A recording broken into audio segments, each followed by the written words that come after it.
hopefully all the stuff that past Rusty put together will continue to work. Because present Rusty can't remember. PTM podcast handle's blowing up because we got a pretty girl on our show. Oh, God. Yeah, I posted a selfie. And We're a lot uglier. Great.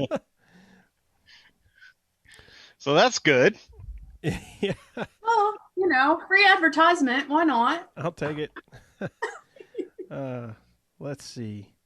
That's good. That's good. That's good. Okay. Well, we're just hanging out with folks. Folks will be joining us here shortly, and then we'll get started. We get, I don't know, usually 4 or 5 to start with. Then folks will start kind of jumping in and everything in the middle and all that stuff. So what's the red hair thing? Tell me about this.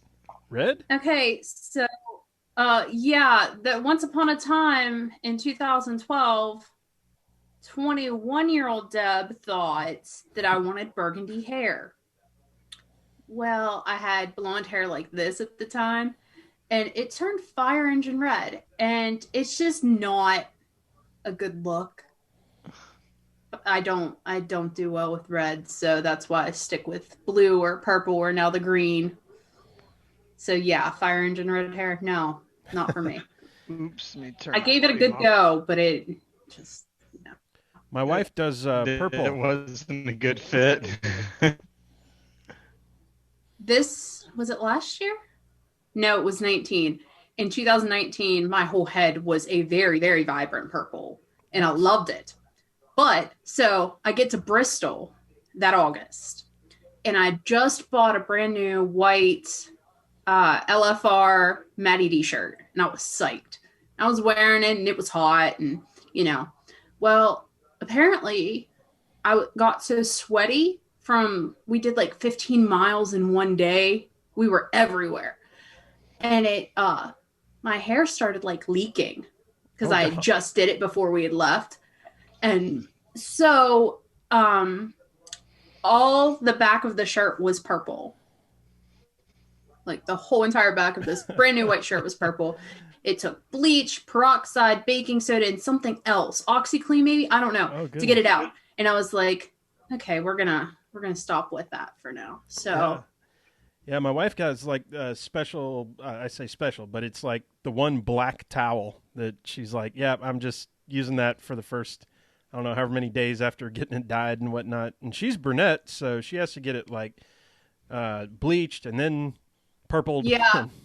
There's a great leave-in conditioner, or not leave-in conditioner, but a color depositing conditioner at Sally's that will help deposit and keep that purple in, and that's what I used. And I'm not wondering if that's why it leaked, or I don't know.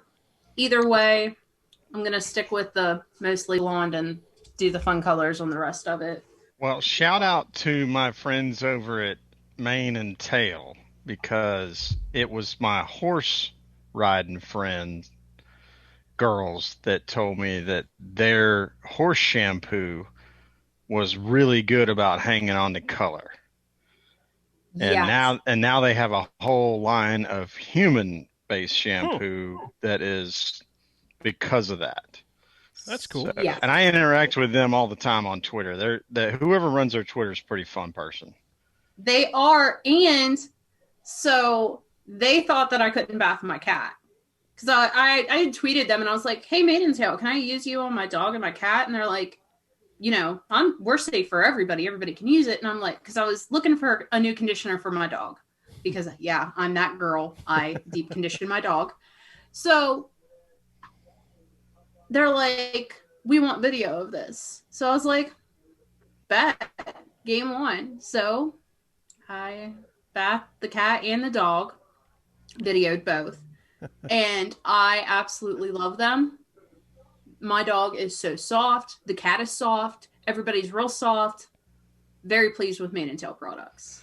Yeah. So I have promoted them because of the quality of their product a lot. And they offered to send me something.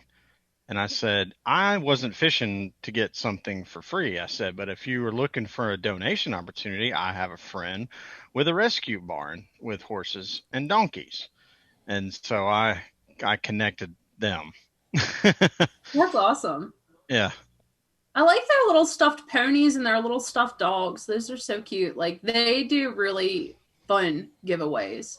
Like, there's not a made and tail giveaway where I'm not like, oh, I'm gonna enter that one because I want a little stuffed pony. I'm gonna have to ask the old lady if she's heard of them. I'm sure she has. She's got all that dialed in at this point.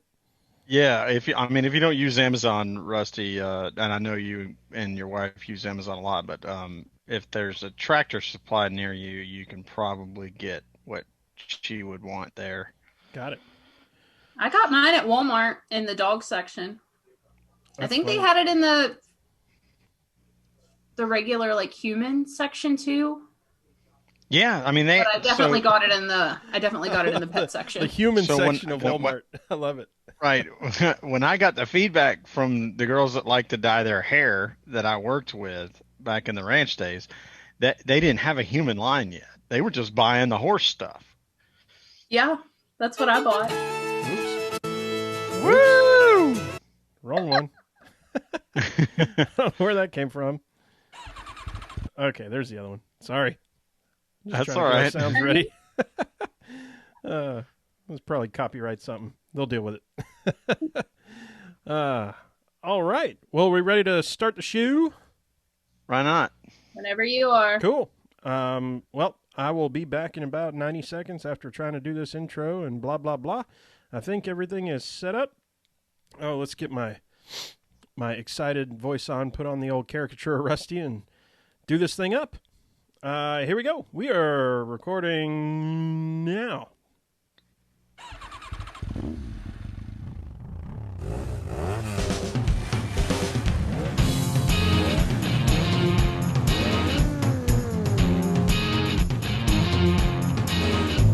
Welcome, y'all! That's right. This is the Pregame Engineer Tailgate Mayor Racing Podcast, episode number 280.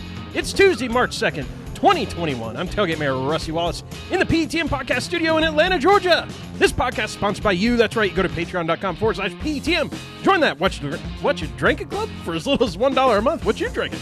And get that free koozie. Get some stickers. Best part is every cent this year we're once again donating to sponsored drivers. So join the PTM Posse today. Be a part of the sport you love. This week's show, as always, brought to you by our official sponsors at that $5 and up per month level. They are Aaron Bearden, Robert Keplinger, Coleman McClam, Eric Kepner, Ryan Kiefer, Patrick Cleary, Jeff Brown, Brandon Crowd, Kathy McDonald, Brandon Carl, Rika Porter, Julie Bosley, Eddie Greer, Third, Youngster Motorsports, David Mullins, Patrick Johnson, Brett Morris, Crystal Smoke, Fred Rosado, Chad Knappett, Stacey Coleman, Lisa Chinana, Rick Houston, Sarah Anbaria, Evan Roller, Matthew Bishop, Harry Bolzania, AJ Evangelista, Les Miller, and Jumpy Bob.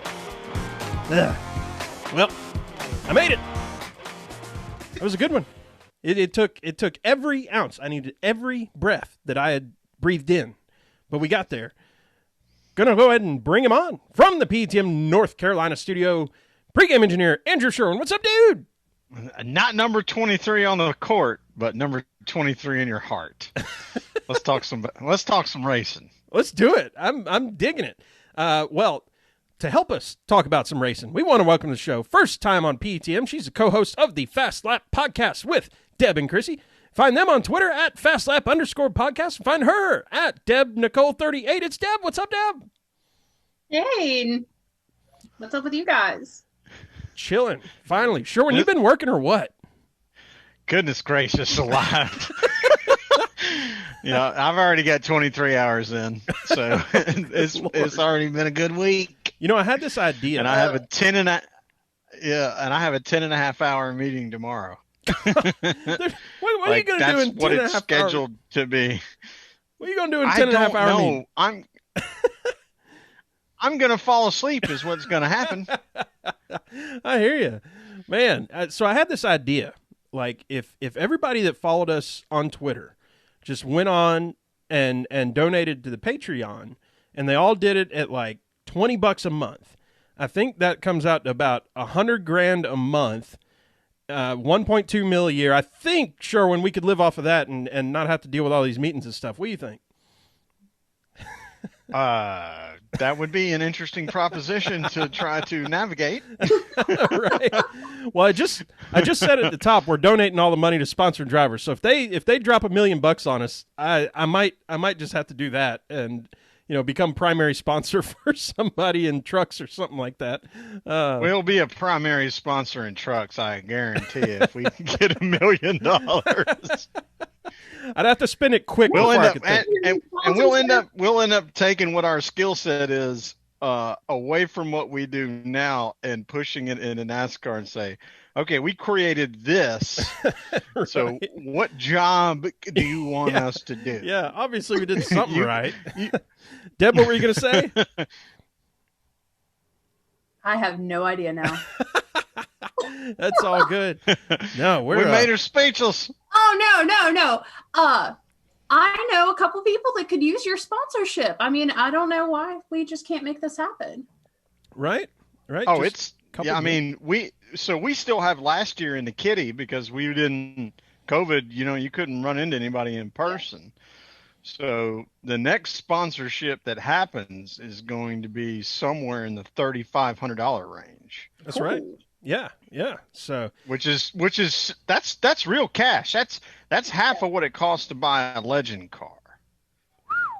yeah, that's real money. So, and that real money is just sitting there in the Patreon account, just burning a hole, ready to be spent. It ain't like old Rusty's went and bought him a $3,500 haircut or nothing. Because look at this mess.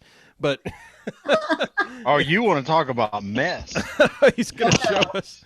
Oh my goodness. Now, how do you?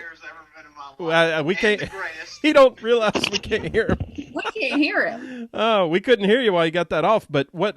So how do you do that? Because it's a proximity mic. Right. This is the longest my hair has ever been. It's outrageous. What do you do for work? My mom's not happy with it. What do you do for work? Do you just like slick it back or Tennessee waterfall? Oh, I get to wear a hat every day at work. Oh, okay. Cool. Yeah. Gotcha. I wear a hat every day at work because I have to wear a bump cap when I'm on the floor. So I just show up in a hat and then I put my work hat on when I get there. It's got the company name on it and everything. And, I'm all company when I'm there. And then when I go to lunch, I put this hat or whatever other hat back on and I go out and do my thing for lunch and I come on back and change hats again. Just hat it up. I love it. Deb, we start the show the same way every time. What are you drinking tonight? Okay. I'm drinking unsweet tea. All right. Because I had COVID in January. Oh, man. And I lost my taste and smell. And everything was fine. It came back eventually. Everything was fine. Except now, all I want is unsweetened iced tea. Like, I make jugs of it. I take 2 jugs to work every day. I drink that. I come home. I make 2 more jugs. I drink that in the meantime. It's a problem. That's funny. It's a problem. Well, Rusty was the one that got me into unsweet tea because, growing up in the South, sweet tea is sweet tea. Yeah. You'd never caught me drinking unsweet tea before. I don't know what's wrong with me. Something's wrong with me. It's got so damn much sugar in it. My mom started making it with Splenda a long time ago, and I like that pretty good. But I don't have any problem drinking unsweet tea. I think it tastes just fine. So when I make tea at home, which I do fairly often, I put a little bit less than a half cup of sugar per gallon. Now, if you drink or if you go to the restaurant or you go to McDonald's or something, they put about 2 cups, like more than 4 times the amount in there. And so I got to the point where I was like, the tea I drink at home is closer to just unsweet than it is sweet tea at this point. So, yeah, I do the unsweet tea most of the time when I'm out. I'm like you, Deb. I can drink a freaking gallon of it. Like it goes down. Yeah, it goes. Like sure. I now have 2 cups that I take to work every day. One is my coffee cup, and one is my tea cup. Mm-hmm. And then I take my gallons of tea too, and it just all goes together, and that's what I do. It's awful. Sherwin, what do you got? Well, I still have some Dos Equis Amber. Nice. Because it's yummy. And then, I always have something hiding over here. There you go. Yeah. We'll fireball, keep things rolling.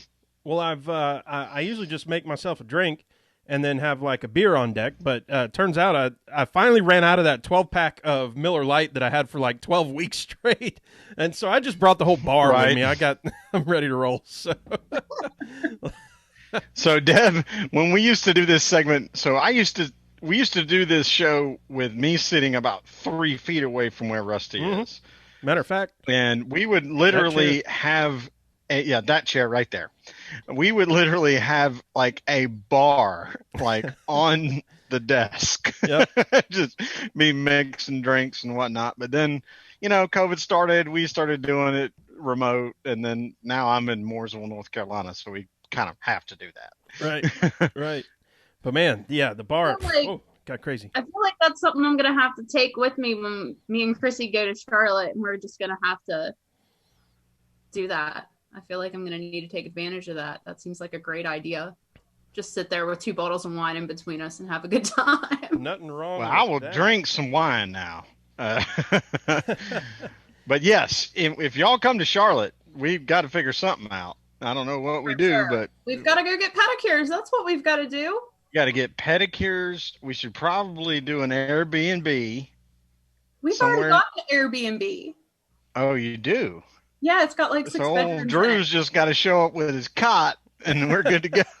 There you go. Bedrooms. I think we could probably spare you a bedroom and not a cot. Okay.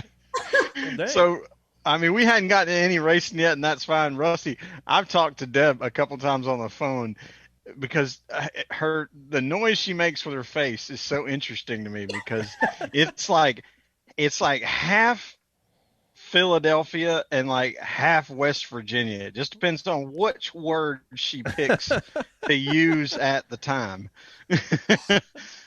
At least that's kind of the way I describe it. It's like I live in Maryland, so it couldn't decide which place it wanted to. Which direction. So you just did it. You said decide. that decidedly Southern way of saying that word. But then you have other words where it's like, oh yeah, that's Philadelphia all the way. That's definitely that. Well, now you're going to make her self-conscious for the rest of the show. I text her all the time and say, hey, when can I hear you talk noises again? Noises. I was making pepperoni rolls Sunday before the race, and he calls me, and I'm like halfway through, I'm like, I gotta put earbuds in because I'm rolling pizza dough out to make pepperoni rolls, and my head was like this, and I'm like, no, this is not. Yeah, hit me up later. Well, Deb, it is always great to have another podcaster on the show. Tell us about the podcast, Fast Lap. Oh, where to start with that one? So I am one half of Fast Lap with Chrissy and Deb. I'm the Deb part, obviously. Chrissy and I never really interacted, and then all of a sudden we interacted and started a podcast together. That's the short version of that. That's the short version? And yeah. Well, this is the good side. Well, I don't want to interrupt you. Go ahead, Deb. So we've never met in person. And we just, one day she messages me out of the blue and's like, hey, so I'm thinking about starting a blog or a podcast or something. Would you be interested? And I'm like, sure. I'm just like writing articles for tobin.com, doing a little bit of NASCAR stuff, a little bit of book reviewing stuff, just like dipping my feet in the writing or doing something for public consumption thing. And now we have a podcast. Well, so that's a funny story because obviously I met Chrissy on Twitter. She and I have gotten a pedicure together. So I did get to meet her in person, but our podcast didn't really start all that much differently. Rusty and I, we were roommates like in 2001 in college, and then we would periodically spend weekends together when Rusty's wife would be out of town or whatever, and of course we'd watch racing, and we'd always be like chatting up like the technical side of racing. And he finally looked at me one day, we were watching a race, and he goes, what if we recorded this conversation? Mm-hmm. And I was like, well, okay, what do you mean? He's like, well, what if we started a podcast where we just talk about racing? I'm like, oh, I'm all in on that. Let's definitely do that. And then like that was like in, I don't know, November. And then by the time it got to like May of, what was that, 2015? And I finally I picked up my freaking iPhone and I just hit record. I downloaded Spreaker of all apps and I recorded it. I recorded like 3.5 minutes and it took me 7 tries to do it. Cause I just kept screwing up. And he just said, all right, I'm going to publish it. And then we're off to the races.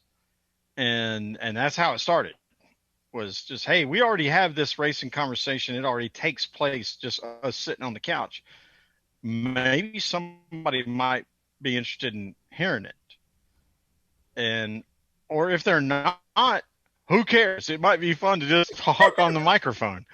And so we just took off from there. Yeah, it was nerve-wracking because like the first time her and I had like a FaceTime call, we had never, you see selfies of people on Twitter and you're like, do they use a whole lot of filters? Is that what she's going to look like in real life? Is that do I look like that in real life? Like, like that thing. And then there's that whole thing like, okay, what if we get talking and have like really nothing in common and it's just flat and it's just like, we don't mesh.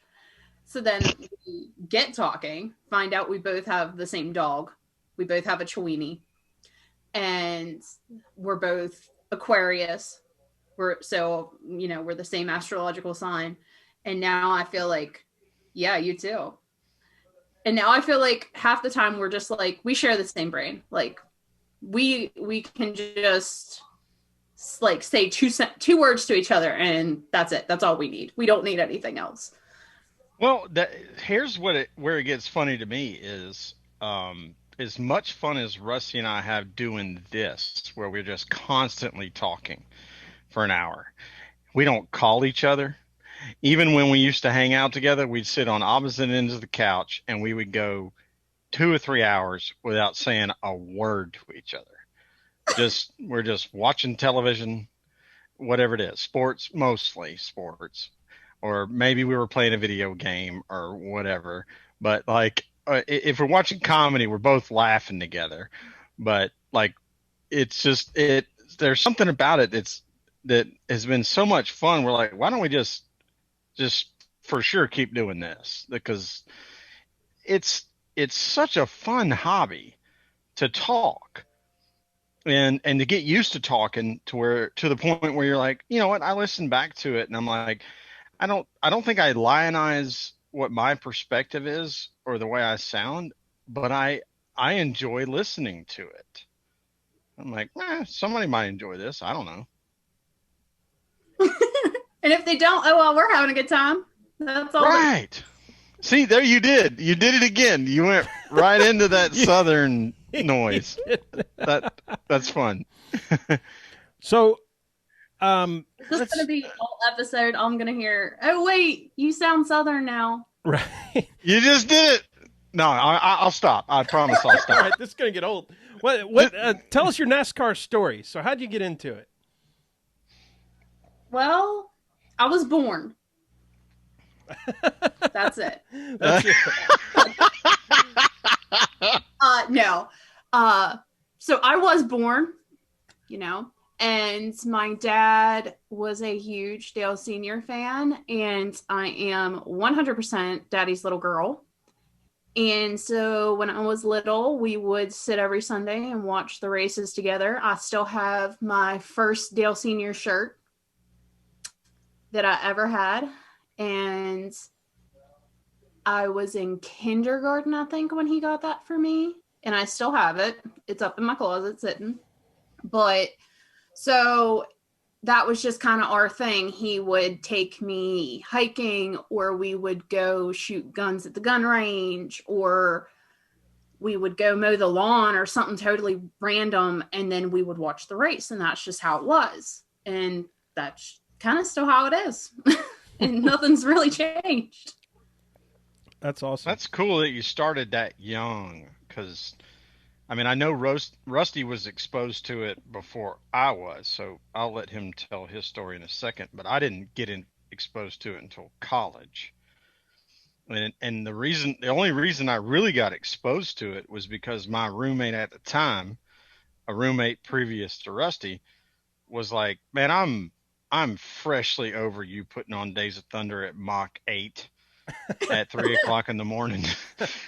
He's like, "You're gonna have to watch some racing if I'm gonna tolerate this nonsense." And that was the 2001 Daytona 500, and we all know what happened there. Wow. So that it became a lifelong ambition to chase understanding what's interesting to me about stock car racing. Yeah. So, how about that? You talked about Charlotte. What are some upcoming races for you? I got selected for Martinsville. Booyah! That's Yeah, awesome. I'm super excited. I love Martinsville. I'm super excited. It's a night race. I'm really like kind of almost giddy to see that under the lights because I was there in 15 when it was kind of in the dark, where they were like on the radio saying, "Hey, we're gonna have to cut this soon if this doesn't go because it's dark and we don't have lights." Mm-hmm. So I was there for that. I had tickets for last year, and we all know how that went, and got selected for this year. So I'm super excited about that. But before that, I'm actually coming down to North Carolina in 17 days. And I'm really excited because I'm going to stay with some friends and we're going to go to Hickory. And I've never been to Hickory. Oh, dang. So we're going to Hickory and we're going to watch the Cars tour. So I'm excited about that. What? Sherwin, you're all. You knew. I told you. I told you on the phone Sunday that I was coming. I know. Okay. I don't want to see that face. I'm doing it for the sake of the YouTube. So Andrew knows that I'm coming to Charlotte. Well, not really Charlotte, more like Hickory. Either way. But then in May I'm coming to Charlotte. I don't think there's anything in June, but don't be shocked if I somehow end up in Dover because that happens. Sometimes I wake up in the morning and I'm like, let's go to Dover. So we go to Dover. And then the Bristol night race weekend. I'm camping for the first time ever. I don't camp. So it'll be a good time. Really? Really. Don't camp at all. So the unfortunate thing about the Bristol night race for us is that it used to be we didn't have to worry about it being like in the middle of football season. And now it's in football season. So like it's kind of a game time decision, and it's probably more dependent upon Rusty. I've got a friend that lives here in Cornelius that I'll probably end up going to some races with him, but I realized I booked a trip to New Orleans in April, and then I was like, crap, where's the race at that weekend? That's the night race at Martinsville. I was like, well, New Orleans is going to be fun. I guess I'll just miss that. I mean, because I'm only like, I don't know, 95 miles from Martinsville. Yeah, you're close. I'm like 5.5 hours, I think. Oh my goodness, yeah. Anything under 8, I'm good. If it's over 8 hours, I'm flying. I'm not. No.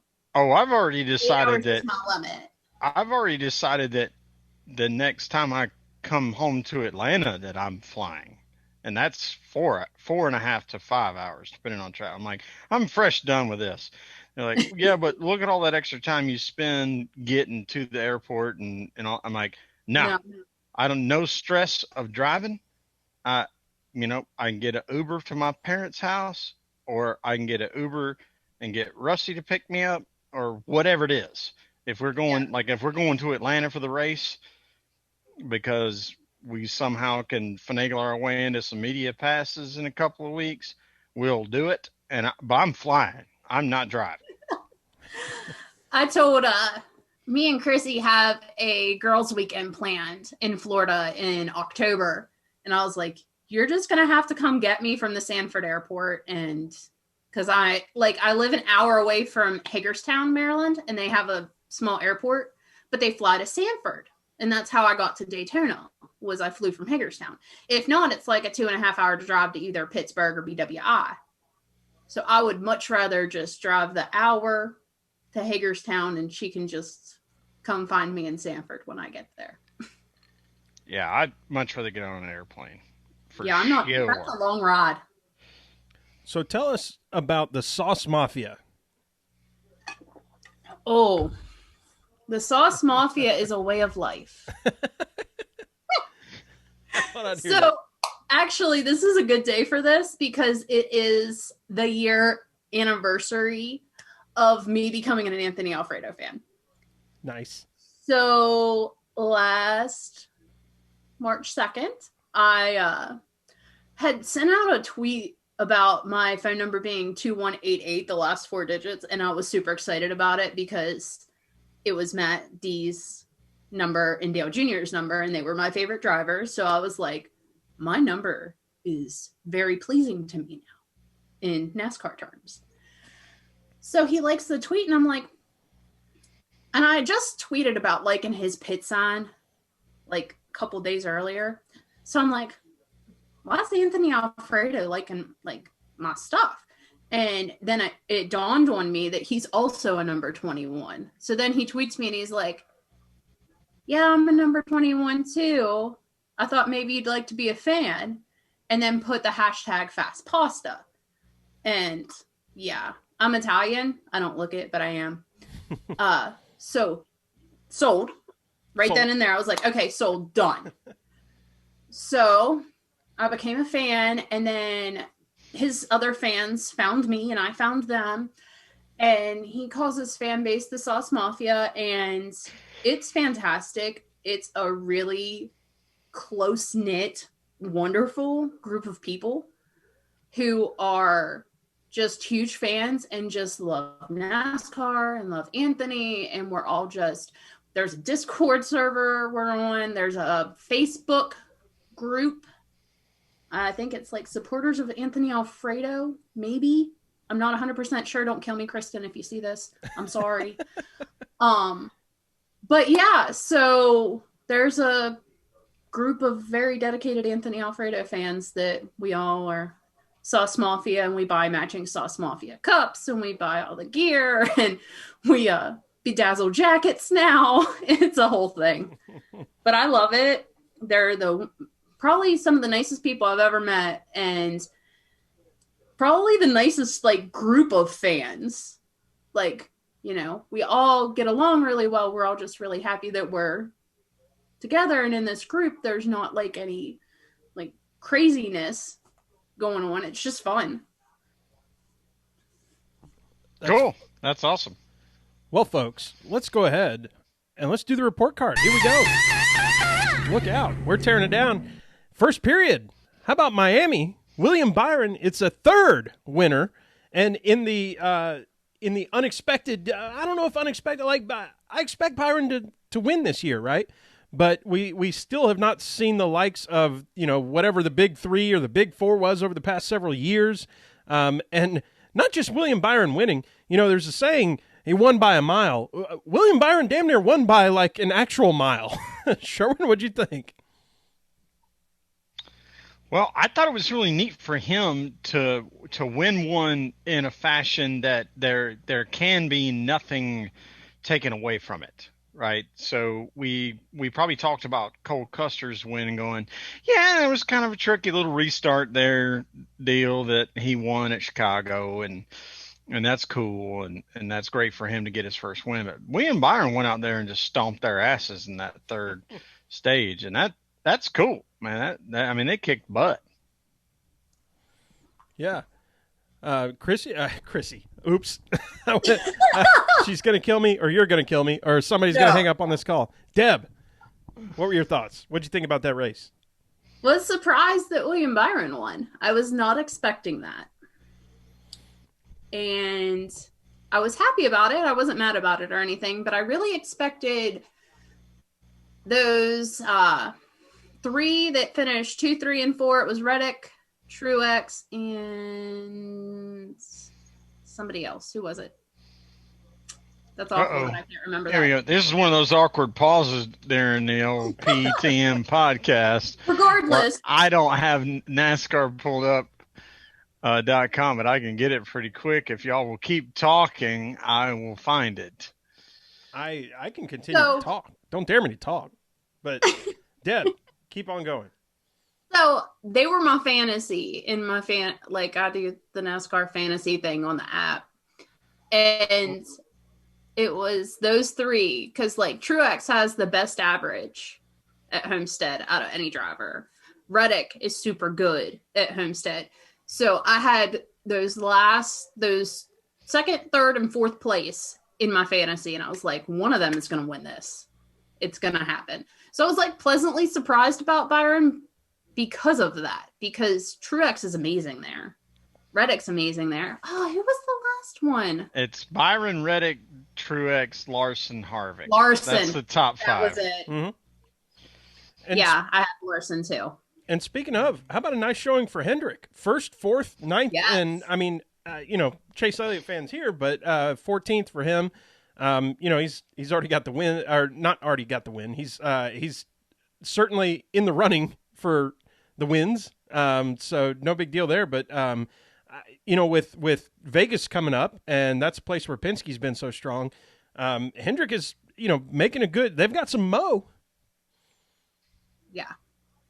Yeah, Hendrick is. They definitely have Mo right now. Whether or not they have staying power, we'll see. But I mean, Chase had everybody freaking licked at the Daytona Road Course, and it just kind of went sour on them. Well, with 6 more road courses coming up, I'm just going to say it. He's winning it. He's winning at least 2 of those. Right, 2 of those belong Easily. to Chase Elliott. You just put his name on 2 of those trophies now and be done with it. Right. Like that's yeah. You can just write down Watkins Glen and go, what's the other one he's going to win? Is it going to be COTA? Is it going to be Road of America? Well, that's happening. I've got it later on. I'm happy to jump around here, but there were some testing at COTA with Chase, Brad, and Truex doing tire tests. They were all excited. Brad said turn 1 is designed as though a fan had said, how can I have the most calamity in that corner on the start? That's awesome. Well, Infinion's not all that much different when you get up into, I guess, what they call turn 3, where you start going back down the hill, because stuff gets weird at that spot. Because they have that off-camber turn where everybody's trying to hit that curb, and they're like 2 feet off the ground on the right side, and just shit happens.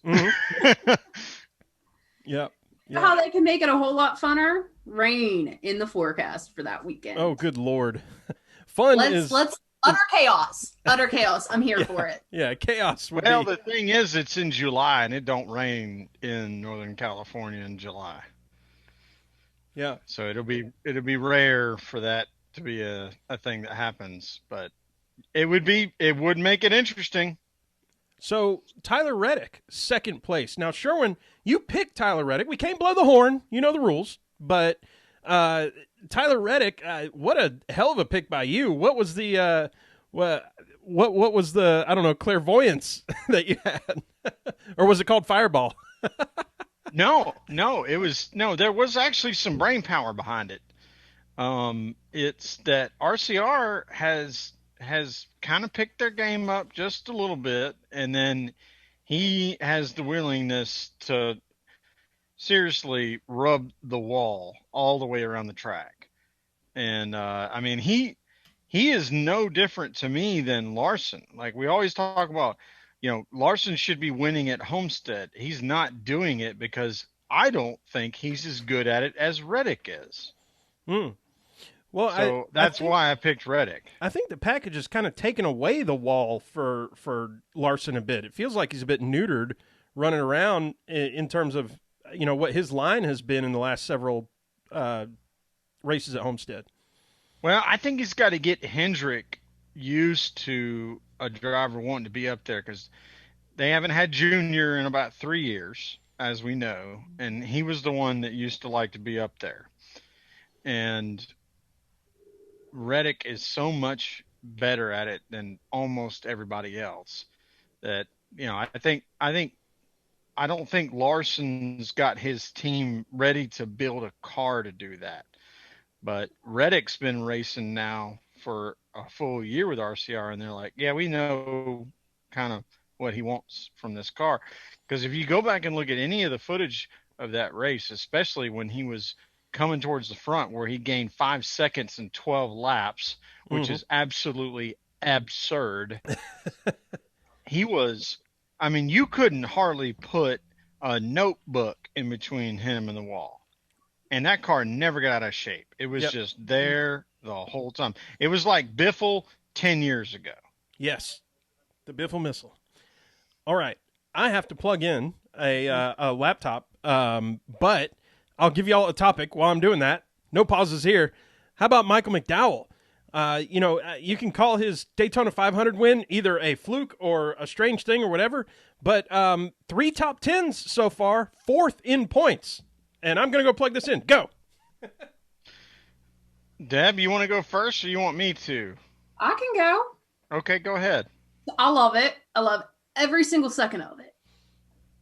I love, because the funny part about all of it was that during the rain delay at Daytona, Bob Levine was on Twitter and people were talking crap about McDowell and how none of the drivers he ever employed got a win, all this other stuff. And then Michael McDowell goes and wins the 500. And if that wasn't enough to, do Michael McDowell justice, he's doing so well now. And that makes me really excited for him. And it makes me really excited for Front Row Motorsports. Partly because McDowell's a teammate now. And partly because they're getting some attention and some credit they deserve. So what I'll add to that is, and I'm going to steal from people smarter than me that have more information than me. So I listened to Nate Ryan's podcast, the NBC NASCAR podcast with Stevie Letarte. And what they were talking about was that win in the Daytona 500 may have caused Ford to go, maybe we should shove some factory motor or factory money at that team. And I don't want to take anything away from Michael McDowell, but that could be the reason why we see a chance type race like Daytona turn into a top 10 at a very technical racetrack like Homestead. Obviously, Michael McDowell can race a race car, but that team has never really done that on a technical racetrack. So without a lot of atrocity. And we didn't have a lot of atrocity at Homestead. So I think there may be something behind that. Just a thought. I think there's staying power here for me. Where I'm trying to think of how to put it in words, but yeah, you get that win, and now you've got kind of that mow. We've already talked about it plenty of times. Where if there was ever a season for more than 16 winners, it's this. So you can't just glide in and keep going. But there's something about at least a little bit of ease of pressure and a little bit of when you're faced with a decision, should I do X or Y, and X is the more risky option. You can take that chance, and so far those have worked out. Yeah, I mean, I don't know if they made anything, if they did anything aggressive with their pit calls in order to grab position on the track, or maybe do some tire management, because I wasn't paying attention to it. But at the end of the day, you still have to race the car, and we had a long green flag run to finish the race. So to end up 10th means the car was working well and the driver was racing it well. Mm-hmm. Yeah, I think that winning Daytona for him helps a lot in terms of sponsorship money, better equipment. Like, I don't know where that equates, if you know what I mean. Like, he won the Daytona 500. That comes with a good purse. Are they putting part of that into equipment and that's what's making the difference? Or Is he, did something click? Well, I Something mean, it had could to be have. something as simple as Ford said, "Hey, we'd like to buy you a motor, so you don't have to spend that 100 grand on your motor this week. We're going to buy it for you because we appreciate what you did for us at the Daytona 500." I mean, those are the kind of weird things that happen in NASCAR. Yeah, yeah. Well, speaking of charity type of things, how about Marcus Lemonis this week helping fund nearly a dozen truck drivers to get to Vegas and race in that race. Now, there's the positive and the negative kind of aspects here. Let's start with the positive, though. I if you ever say another bad word, not that anybody here has said any bad word, but if anybody says a bad word about Marcus Lemonis, go jump in the lake. Oh, it's going to Yeah, be a fist. It's going to be a fist fight. That's all there is yeah. to it. Them's fighting words. Mm-hmm. Any bad words about him fighting words now. Yeah. Yeah, I mean, he put up what, a $10,000 bounty to wrap the car, $35,000 to finish in the top 10, and if you win the race, he's going to give you $50,000. I thought that was the coolest thing I've seen in a long time. And it's an unbelievable chance for some of these truck drivers to show what they have for other sponsors, to show what they have for themselves, to get TV time for themselves. Because, I mean, think about it. How many trucks do you see on TV only when they're wrecking? Oh, about Like, can half you of name them. people that you would see on TV only if they were wrecking and not if they were really doing anything worthwhile watching? That's that's pretty much what we see in the trucks. Is about half the Yeah. field only makes television when they screw up. Okay, so now they have a chance to do something amazing. That TV time could lead to more sponsorship opportunities, could lead to more fans. Like, there's a really far reaching thing that could happen by him doing this. And I just think it's amazing. I think it's great. I mean, I went through a whole series of tweets all day long, and people were begging me, like, you need to have Marcus Lemonis on. I'm like, well, I got to wait for the right opportunity. They're like, well, you can't be scared to ask. And I'm like, well, the difference is you have to be engaged with that person for them to know that they've tweeted you. Because he probably gets a freaking billion tweets a day. Oh my gosh. And I'm like, so what you see when we get a guest that a lot of people know who they are, most of the time it's because I figured out how to get engaged with them. And once they reply, and so they know that we're engaged, that's when I ask. And I'm like, I'm not reaching out to Marcus's people and saying, I want to go through a 50 email process of bringing him on. Of course, we'd love to have him. He's a super interesting person, but it's not that simple. You kind of have to. It's capitalizing on the moment. So as much as I'd love to have him, I have to wait for the right moment, and the right moment hasn't happened yet. So, on the flip side of all this, how on earth are we able to sustain the truck series as it is? I mean, Marcus could probably keep doing this little promotion for the next, year or more, or maybe indefinitely. I mean, the guy's got a lot of money. I think I saw he's close to a billionaire. I'd be surprised if he's not. At least maybe in stock holdings or something. He just announced they're about to buy Easy RVs. There you go. Yeah. So, what do we need to do for the truck series, man? You know what I mean? Like this feels like it's so cool that he's doing this, but it also feels like a wake up call or something. I mean, we've had plenty of wake up calls and all that, but what do we got to do for the truck series? I don't know, other than people understanding that it's some of the best racing that we've got. Yeah. And so if you don't recognize what the entertainment value is of the series, it's going to be hard to do that.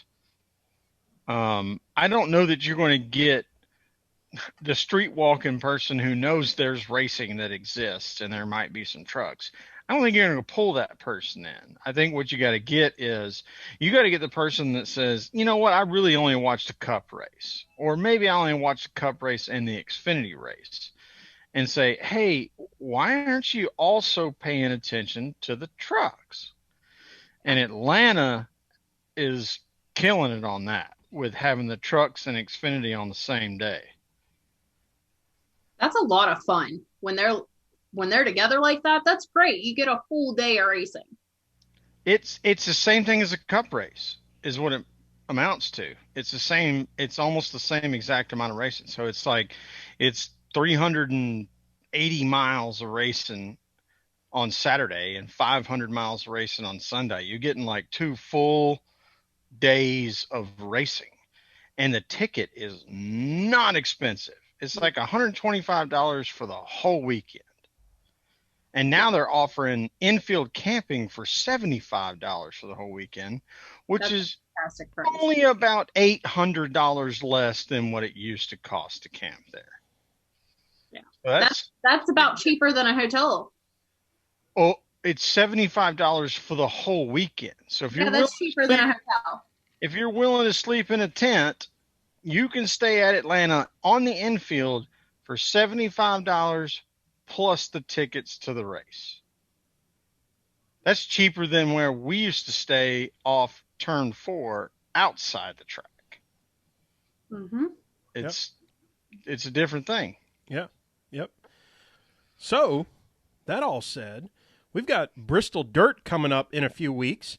And, I mean, they're taking advantage of the whole thing by hosting this Dirt Nationals in mid-March. They got Outlaws a couple times in April. And it sounds like there's some, speaking of taking advantage, there's a few NASCAR drivers that are going to compete in some of those. Larson, as you might expect, Kyle Busch in super late models, Joey and Matt Crafton are in open modifieds, Busher, Custer, Dillon, Austin Dillon, all saying that they're going to do some sort of race in there.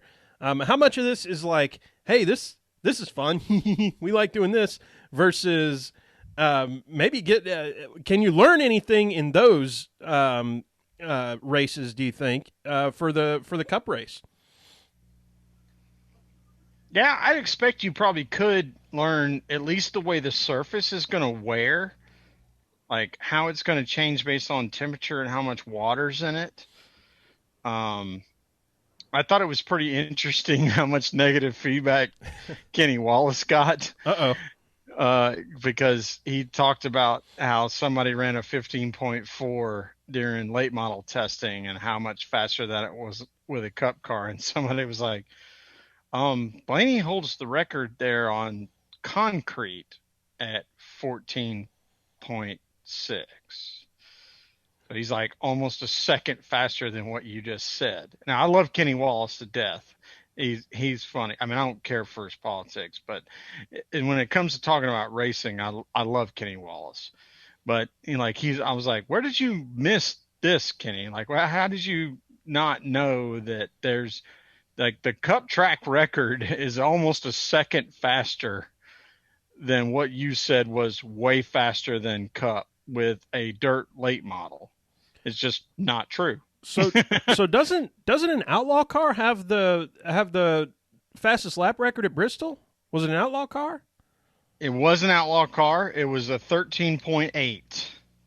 Because I interacted with Brian Murphy, who's been on our show, who works for Stewart Haas, and he said, "Yep, it was an outlaw car that ran in the 13-second bracket." Yeah. Wow. Yeah. So that I feel like the guys that are running outlaws, they're going to learn a lot, just because those speeds are so high and beyond what they would run in the Cup car, and that said, they run for what 20 laps or so it'll be interesting. We'll see. I think any dirt experience is better than no dirt experience at this point. Mm-hmm. Well, it seems to matter from a car control perspective. The whole, like, when your rear end starts to wander around while you're in the seat of the car, it like you don't get scared and jerk the wheel. You just kind of ease into it. Whereas the guys that don't have dirt experience are kind of like, oh crap, and they snatch the wheel, and a lot of times they spin out. Mm-hmm. Yeah. So let's see. We talked about the tire test at Coda and everything. How about moving over to Xfinity a bit? Now, I have to admit, I didn't watch a race, and I don't know his name, but is it Myatt Snyder? It's Myatt. Yeah. Myatt. I originally wrote Matt, and then when I went back and looked, I was like, wait, no, it's not Matt. It's like Matt, but it's Myatt. I've been in the same room with him at Michigan International Speedway, and he is tall. As it turns out. So I am not short. I'm 5'11". Rusty, he's about your height, maybe even a little taller. Mm-hmm. So talk about a strong field. We've talked about Xfinity so many times this year. But followed up behind him, Jones, Hemrick, Burton, Cindric, Haley, Moffitt, Sieg. That's who followed him into victory lane or across the start-finish line, but he was the first one. How wild is it to see a Myatt Snyder taking the win in the Xfinity race? Well, I think it's fantastic for him to get that, to overcome all the things he's had to deal with his brain situation, and to get all the way back to being in victory lane. I'm going to toot my own horn because I also picked Jeb Burton. Well done. Who finished 4th. So I got 2 top 5s in the lap track fantasy this week. Because I thought, man, that's a good car. That Colleague number 10, that's a good car. And, Jeb's not really had a chance at running a good car. But, yeah, no, I'm happy as a clam for Myatt Snyder. I think that's cool as hell. Yeah. Yeah. Deb, what'd you think? I loved it. I have a couple friends on the RCR crew for the 2 teams, so that was really exciting to get to see them finally get a win. I think that RCR's Xfinity program has kicked it up a notch, especially since last year. I, didn't really pay attention to RCR's Xfinity program until last year because of Anthony. And I found that they should have won multiple times last year, I feel like, and didn't. By luck or whatever, mayhem, whatever you want to call it. So I really liked seeing them get a win. I really like seeing Mike get a win after last year, him bouncing all over in different cars, trying to do this, trying to do that, just to stay full time. Yeah. So it was nice to see him, with the struggles he had last year, go out. I think he's an interesting person. Every time he's done an interview, like in the public space that we all have access to, he's interesting. He's clearly intelligent. You're like, okay, I'd like to hear what this guy's perspective is, even though he's just a young guy. I want to see this guy have some success. Right. All right, y'all. It is time for recess, where we get to talk about fun stuff. How about I didn't understand all the hype and all the craziness around Jimmy Johnson not bringing the boot cut deal. Oh my God, that was a mess. Oh, Kyle gave him a mess of poop. I just enjoyed the drama of it. Really, is what it came down to. So I jumped in on this out of curiosity to see what might happen if I did. Graham Rahal actually replied directly to me. He said, "Well, if you have feet as big as mine are, you need all the space you can get inside the driver's foot box, and so that's why IndyCar drivers don't run the boot cut." And I said, "That makes perfect sense." Yeah. I get it. Because what I had asked was, do IndyCar drivers not left foot brake? I said, I already know that y'all have push button transmissions. So I know you don't use a clutch, right? Because they have like a neutral button and then a shift into first, go, get out of the pits button. And so it doesn't even have a clutch in it.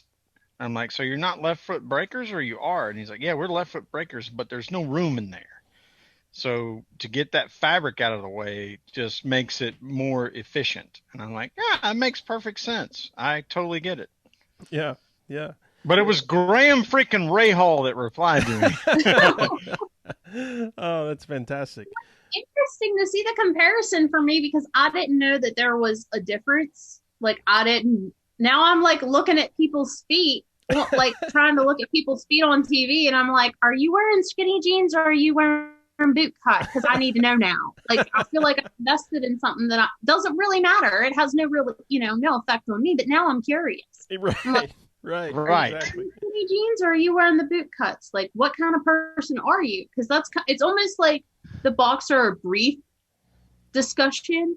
Like, oh, we got to get into this. This is going to be funny. Just saying, no, like after dark. After dark.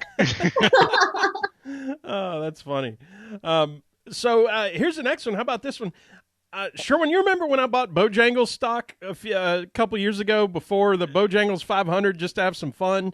And then immediately, Bojangles stock shot up 20%, and then they went private. They sold everything and paid you out. So I made 20% on $100. So I ended up at $120, and it was That's like a free case of beer right there. Well, it's like, well, if I'd have put my whole retirement and house and everything as collateral up against that, I would have, made 20% on your entire wealth.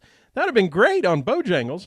Well, y'all, a few weeks ago, this whole Dogecoin thing decided to be a meme, and I was like, I only buy stocks as memes, so yep, I'm in, and I bought a bunch of Dogecoin, and then I sold it at about a 30% profit before it started going back down again.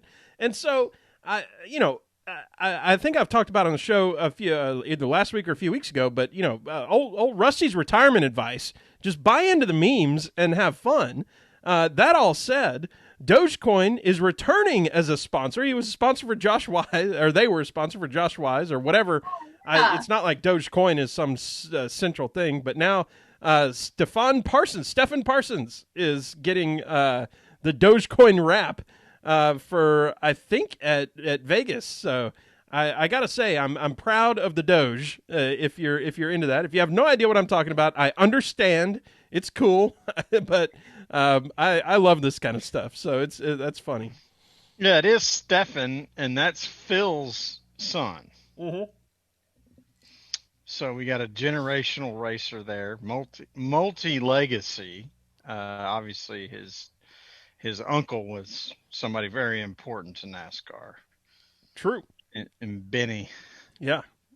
Well, BP. So, anyway, I don't know if y'all have anything else to say about that, but I'm excited about the Doge car again. Now, I'm going to New Orleans, man. I'm excited about playing one deck blackjack. There you go. I smash at one deck blackjack. 6 deck, I don't want nothing to do with that. That is way too many freaking cards. Too many cards to remember. There you go. Well, and I don't do that whole 21 thing like the movie. I just watch what's happening and then I make my decision based on that. I don't have any. Most of the time, I'm already so drunk that I probably shouldn't be trying to do that anyway. But I'm telling you, every time I sit at a one deck blackjack table, I smash. So I'm hoping I get to play a little bit of that when I go in April. Well, help me remember, and I will Venmo you $100 to put on one hand, the hand that you're just feeling it. Yeah, like this is the hand. This I'm feeling it. This is the right time. I want you to put a $100 chip down for old Rusty, and we'll put if I lose it, whatever. If we make it, we'll put it. I'll take my money back, and then we'll put the rest in the PTM sponsor fund. How about that? Well, we need to do some kind of parlay with the race because they have a sports book. Ooh, there's that too. There's that too in New Orleans. So we can put a parlay on Martinsville because it's Saturday night, and I'll be there for Saturday night, and we can work some parlay together, and I'll go halfsies with you. That sounds like a plan. I'm in. Well, let's see. We got a little bit of time for this one. How about the banter in the booth Boyer and Gordon, I am digging what's going on there. Boyer said this last time. He goes, he was talking about the 19 car, and he goes, "I tell you what, Jeff, I really like this 19 here. I was looking at the side of this thing. It's like looking at your phone with those big old letters and everything. You can see everything." So, he's such a goofball. I love it. Oh my God. I hope I get to meet that guy one day. He's so funny. yeah. So I could dig it. Oh I man. love it. I love just his personality cracks me up at all points. Like the Kansas City football thing, he cracks me up the whole time. The whole time they play football, it's like if NASCAR's not on and they're playing football, I'm kind of like watching Clint Boyer's Twitter feed just to see what he's going to say, because he's going to say something. But as far as him with Jeff, I like it. I think that they market it well. Their little, kind of rivalry, not quite rivalry. Might have been in a fist fight before.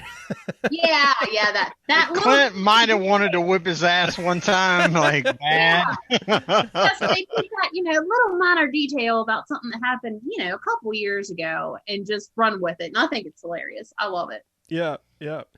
Well, folks, it is time. Let's go ahead and gas it up. Here we go. Where's the sound effect? There it is. Oh, man. Love it. After so many weeks off and COVID last year, and we missed so many races, blah, blah, blah, we get to gas it up. And I love the sound of that, because it just means I know I get to talk about racing that's coming up.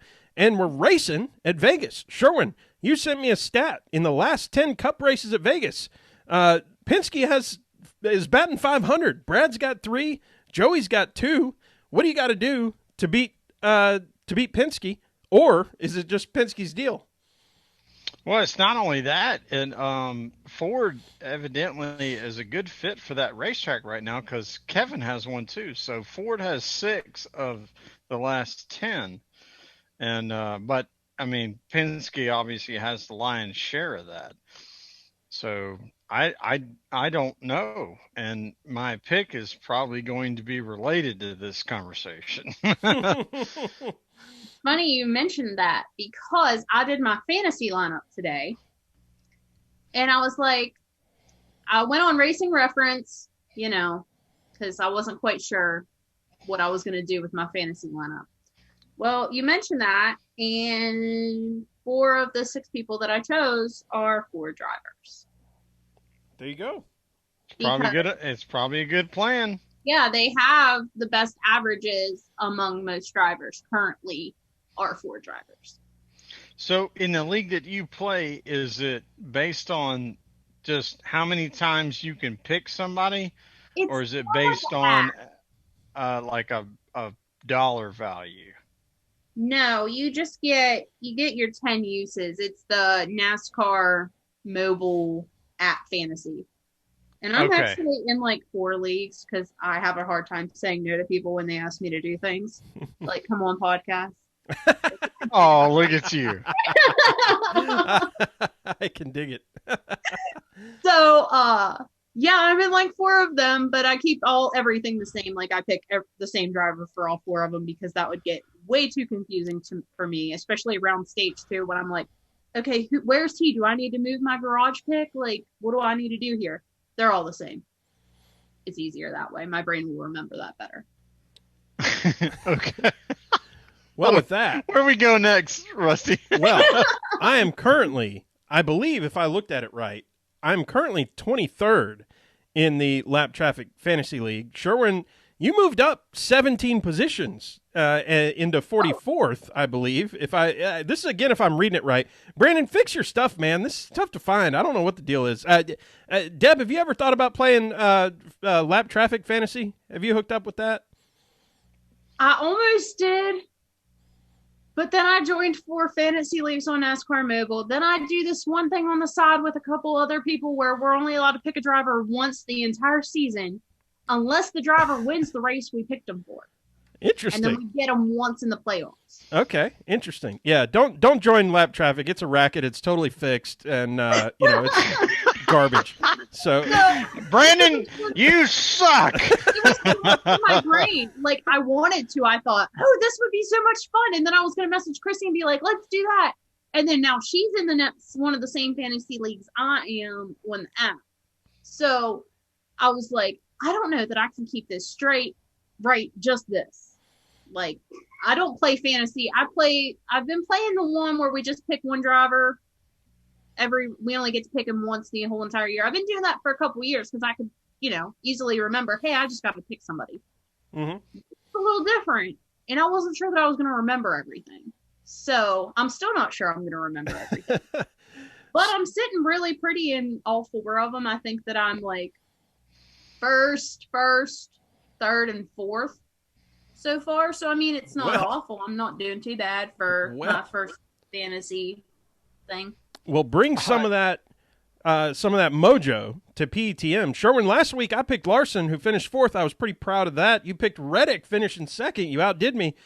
So with this week, let's go ahead and make the picks. Deb, who you got at Vegas? Oh. Yikes. Who do I pick out of my people? I've got these 6 people. You've got 40 people. Well, no, I'm going to go off of my fantasy on the app because, I got it narrowed down at least. Okay. I'm going to go with Joey Logano. Joey. All right. Kicking it off with the Ford fun. I'm picking a Ford myself, and I don't know if you call this a sleeper pick, an outside-the-box pick, whatever you want to call it, but lest we forget, the person who finished second at Vegas the last 2 times, driving a Ford for Wood Brothers Racing, Matt DiBenedetto is who I'm going with. Sherwin. I love that pick. That's awesome.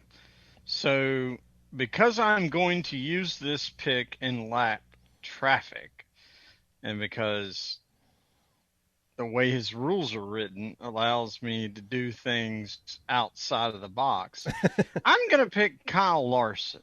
Larson, there you go. I feel like that's a good pick, too.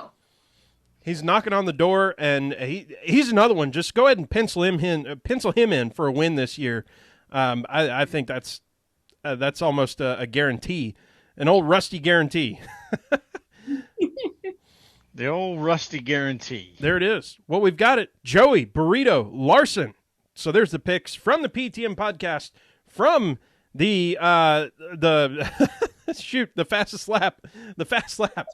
So let's do this. Close it down. Deb, why don't you tell the folks where they can find you? What's coming up next for y'all? Thursday, we have a female fan live episode where we get a couple female fans together. We get them in with us. We go live on YouTube. And we just kind of talk and hang out. But the fun part about this one is we have a special guest who is a female crew member coming to join us and talk to the girls and us. And we've talked to her before, and she's wonderful, and we're really excited to have her back. What is her role in the crew? She is a tire specialist. That's awesome. Very cool. Yeah. All right, Sherwin. Well, you know what the deal is. Close us down. Yeah, well, you can find us at PETM Podcast on Twitter and on Instagram. You can find me at Pregame Engineer on Twitter and at Andrew L. Sherwin on Instagram. I started a TikTok that's at PETM Podcast because why the hell not? And I've been goofing around with that. We love having women on our show because we like supporting women who love racing. And thank you for being on, Deb. Of course, anytime. Awesome. Thank you, Deb. As always, y'all know where to find us, PTMPodcast.com, at PTM Podcast. As always, I'm Rusty Wallace at Tailgate Mayor. Can't wait to talk to y'all next week after Vegas, baby. We'll see y'all then. Take care.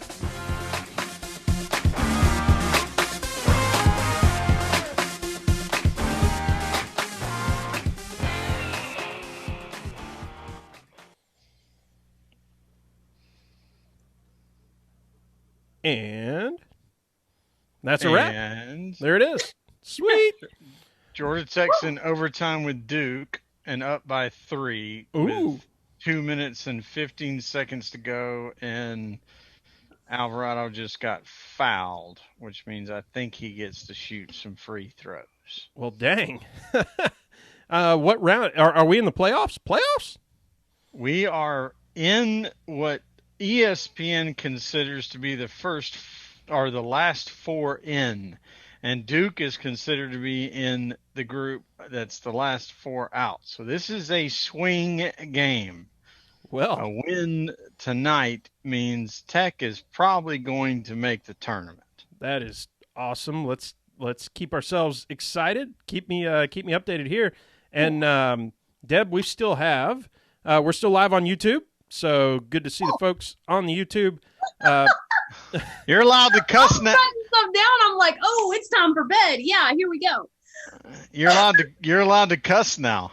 Oh, there was something I wanted to bring up that doesn't have anything to do with cussing.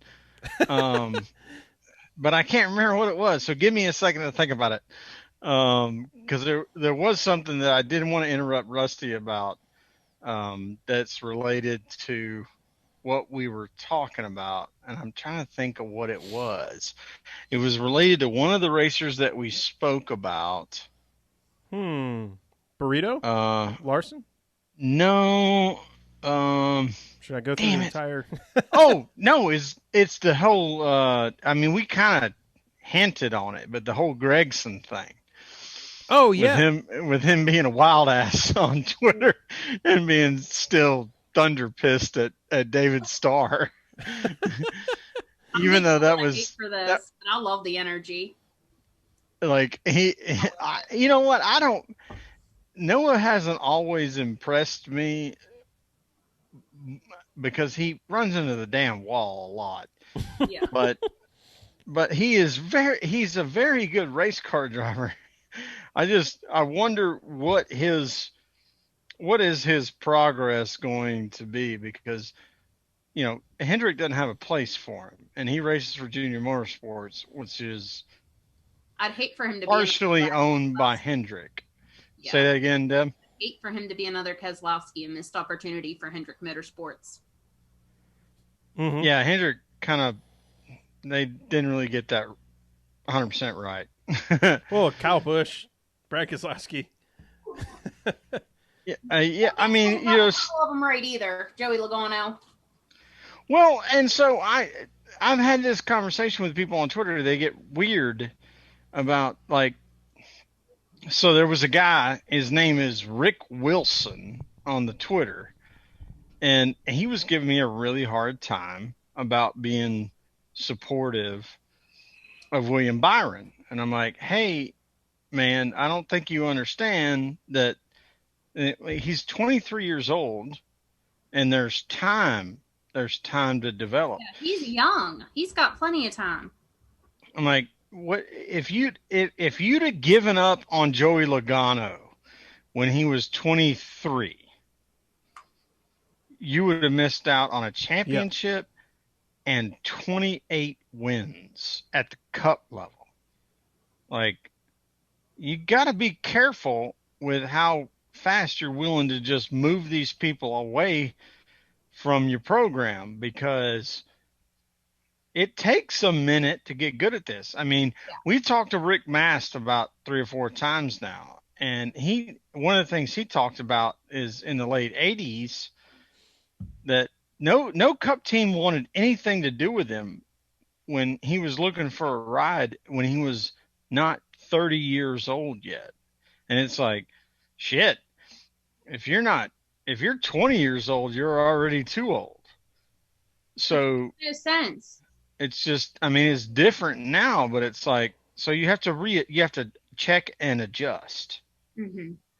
And I don't think some of the older fans have done that. So that's why I sent out a pretty scathing tweet. I'm like, so where's that dipshit that said William Byron should be fired? Right. And he immediately, because he's a regular, we interact pretty regularly. He's like, yep, that was me. I'll eat that. That sandwich sucked. That was not a tasty sandwich. And I'm like, yeah, no worries, man. It's fine. Like, we all say stuff. It's fine. No big deal. But yeah, I mean, William went out there and whooped everybody's ass. And it's like, well, you can't, you can't, you have to be careful how you judge these guys so quickly when they're coming up, because it, this is not an easy game. No. And especially these newer ones who haven't had practice, haven't had qualifying. Some of these tracks are the first time they've ever been on them. Like, I hate to say his name again, but Anthony Alfredo. Mm-hmm. He ran a partial schedule last year and is now full-time in the Cup Series. And he's good. He has full potential to be fantastic. However, you got to give him a minute because there is no practice. There is no qualifying. They don't know what they got till they got it. They get in the car. Well, so I personally think that Joe Gibbs has made the same mistake they made with Joey by cutting Daniel Suarez loose. Mm-hmm. Trackhouse is doing amazing this year. I think that new, slightly underfunded teams go, Trackhouse is doing very well. Well, and they have somebody that really understands how the business works. Yeah. And that there's a lot of importance there that matters. I mean, if you just think about, Front Row has obviously been in the business for a long time. But they finally figured out how to put their car in front of the race. And then they showed up the very next week and backed it up. It's like, okay, maybe they do have good cars. Yeah. Maybe they got some help from Ford. Maybe they didn't. We don't know. We're not going to be privy to that because that's going to all be private information. But they backed it up. And now maybe there's a different perspective around what is a Front Row Motorsports car capable of doing with a capable driver. So we'll see how it goes. I don't have any closing argument here. But we're just on YouTube, so it doesn't really matter. But there's all these things where you look at it and you go, I'm not sure, but this is the information that I have. Were any of these things an accident? No, it was not an accident that Michael McDowell was at the front of the Daytona 500. He's been at the front of these kinds of races for a while. What is different is him getting a top 10 at a mile and a half. That's a different thing. That's because you could go back and study it and all the data and go, yeah, you don't usually accidentally get a top 10 in this kind of race unless there's a whole bunch of weird shit that happens. And there really wasn't a lot of weird shit that happened at Homestead. No. Wasn't a lot of cautions. There was no caution in the last stage. It went green from flag to flag. Personally shocked me. I thought about 5 laps ago we'd have something. You would think that would eventually, somebody would eventually blow a tire. If you're looking at it from what happened in the Xfinity race the day before, you're expecting it. Yes, agree 100% on that. And however they said it, Rusty and I talked about this 2 weeks in a row, I think now. Like, when they went to race the Clash, it was like, well, we only have to run 125 miles, so we only built 125 miles worth of race car. So what we see at the end, well, Blaney was leading the race, but his whole fucking car was falling apart. There was sparks flying everywhere. He was either breaking a rotor or he was breaking pads. Like the car was coming apart. They had pushed it to its absolute limit, and they guessed on 123 and a half miles, and they needed 126. Which is what you're supposed to do in the Clash. But that's what they did. And that that's why I enjoyed so much our conversation with Brian Murphy, who works for SHR. Is he said we don't show up to practice, we show up to bring home the trophy, and that's what you saw with Blaney's car falling apart. Is they showed up to win the trophy, and they guessed wrong by 7 miles. Mm-hmm. Mhm. Episode number 280 is up on all the places that you can find your favorite podcasts and your least favorite, such as PTM. So we're there.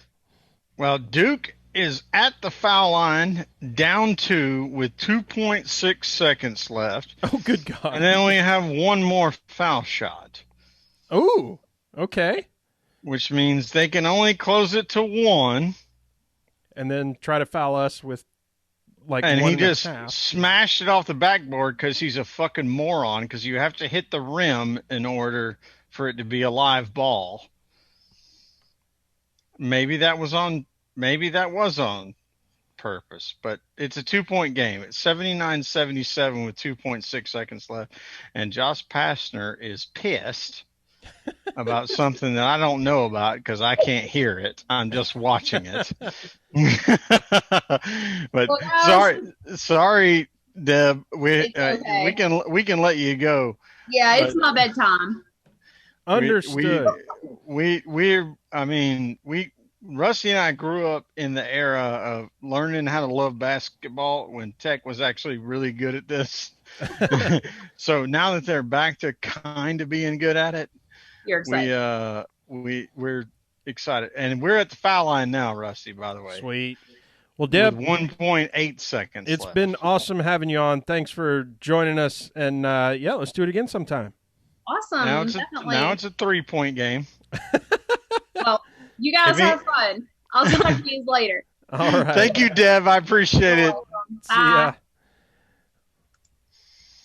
All right. I'm just closing out everything I got to do here. He makes it 4. This game is over, and he just did. Booyah.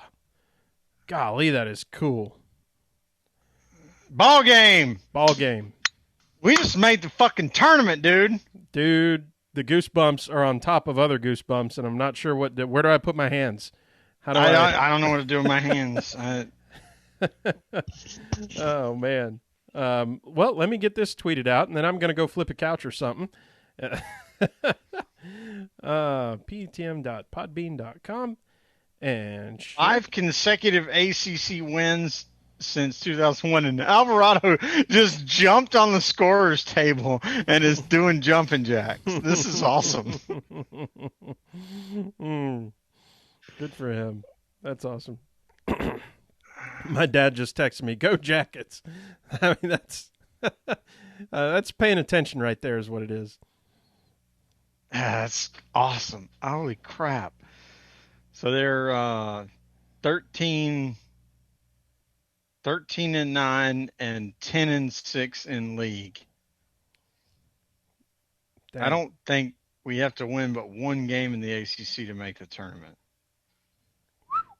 And we still get to play Syracuse and Wake Forest before we go to the league tournament. Well, sweet. Well, I'm going to shut down the YouTubers, at least.